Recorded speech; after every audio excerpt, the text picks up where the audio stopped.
โ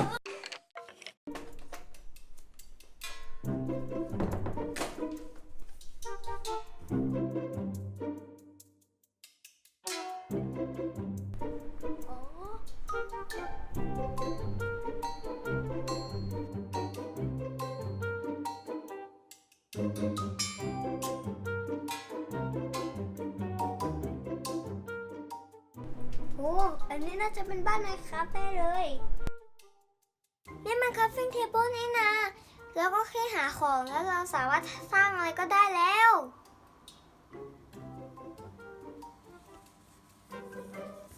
มามีหายไปไหนมามีเชสไปดูกัน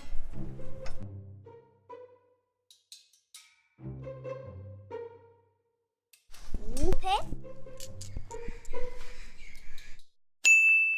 เรามาคราฟดาบกันนะครับ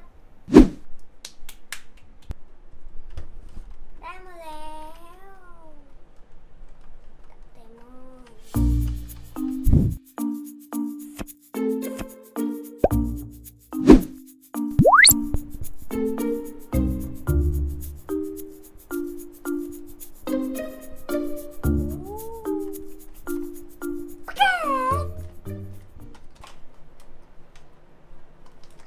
น่าจะมีธนูอีกสักอันนะ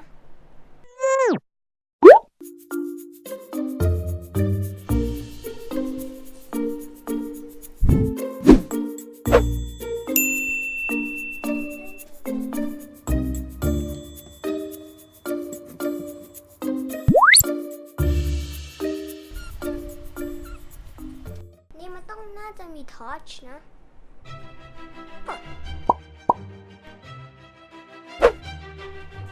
ได้แล้วก็จะครับเบอร์เนสตอนนี้เราได้เบอร์เนสเหลือแค่เตียงแล้วก็เสร็จบ้านไมค์ครับโอ้ปวดหัวปวดหลังไปหมดเราน่าจะมีเตียงนะ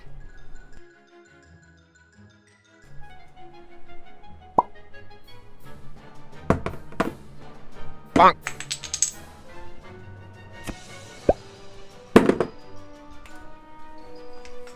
เรามาทำกันนี่เราสร้างเตียงได้แล้วเราก็จะรอให้มันกลายเป็นเตียงก่อน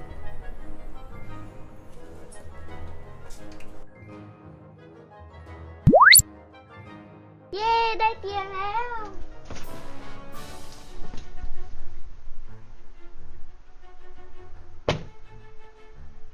อยากเล่นหมูกับหมาจังไปออกไปดูข้างนอกกัน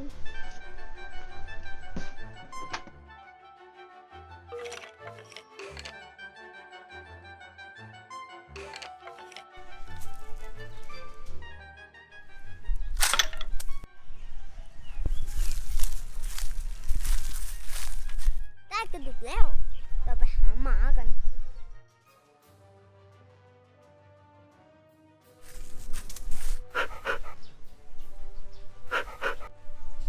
ได้มาแล้วน่ารักไหมน่าจะมีหมูอีกสักตัวหนึ่งนะเอเจมีแครอทเอาไปล่อหมูกัน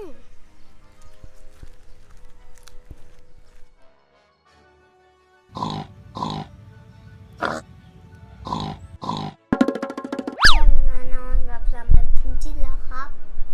ไปนอนกันนะ